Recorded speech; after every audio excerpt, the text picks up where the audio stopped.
اس میں ایک خاص جو مضمون آیا ہے وہ یہ ہے کہ حضور صلی اللہ علیہ وسلم نے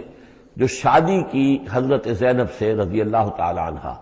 حالانکہ حضرت زینب جو ہے اس سے پہلے حضور ہی کی فرمائش پر ان کی شادی کی گئی تھی حضرت زید ابن حارثہ سے۔ زید ابن حارثہ رضی اللہ تعالی عنہ حضور کے غلام تھے اور حضور نے انہیں آزاد کر کے اپنا بیٹا بنا لیا تھا، تو محبت بہت تھی حضور کو حضرت زید ابن حارثہ سے۔ لیکن یہ ہے کہ ایک تو منہ بولا بیٹے کی کا قرآن میں نفی آ گئی کہ منہ بولے بیٹے کی کوئی حیثیت نہیں ہے، اسلام میں اس کی کوئی قانونی اور شریعت کے اندر اس کا کوئی مقام نہیں، بیٹا تو وہی ہے کہ جو آپ کے صلب سے ہے۔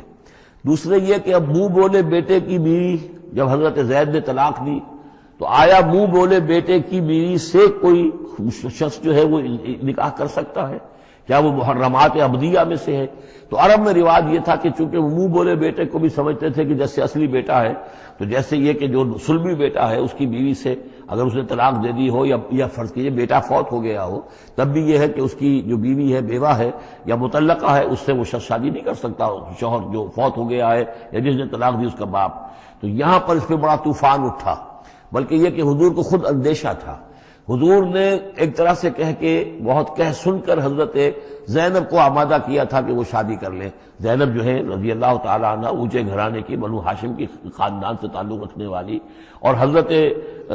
جو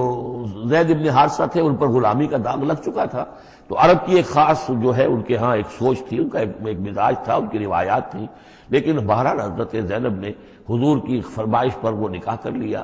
لیکن یہ کہ ان میں نباہ نہیں ہو سکا۔ حضرت زینب انہیں ذہناً قبول نہیں کر سکی کہ یہ میرے برابر کا ہے یا میری اس کی حیثیت جو ہے وہ واقعی ایسی ہے، یعنی شوہر کو جس طرح آنکھوں پر بٹھانا چاہیے، شوہر سے جس طریقے سے اس کا ادب ہونا چاہیے وہ نہیں کر سکی حضرت زینب۔ لہذا حضرت زید ابن حارثہ جو ہے متواتر کہتے رہتے تھے کہ حضور ہمارا معاملہ ٹھیک نہیں چل رہا ہے، مجھے اجازت دیجیے کہ میں ان کو طلاق دے دوں۔ حضور روکتے تھے کہ ایک تو میں نے اس کو کہہ سن کر شادی کروائی،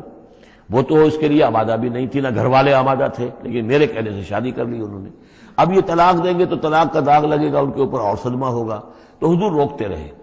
لیکن شاید یہ بھی دل میں آپ کے خیال تھا کہ اگر خدا نہ خواستہ زید نے طلاق دے ہی دی تو پھر زینب کی دل جوئی اس کے بغیر ممکن نہیں ہوگی کہ میں خود پھر ان سے شادی کروں، لیکن میں کیسے شادی کروں گا جبکہ میں نے تو زید کو اپنا منہ بولا بیٹا بھی کہا تھا، تو اس حوالے سے تو سکینڈل بن جائے گا اور پورے لوگ جو ہیں دشمن تو موجود ہیں، مارے آستین منافقین بھی موجود تھے، وہ اس کو ایک ایشو بنا لیں گے میرے خلاف۔ یہ ہے پس منظر جو پہلے رکوع میں آ رہا ہے۔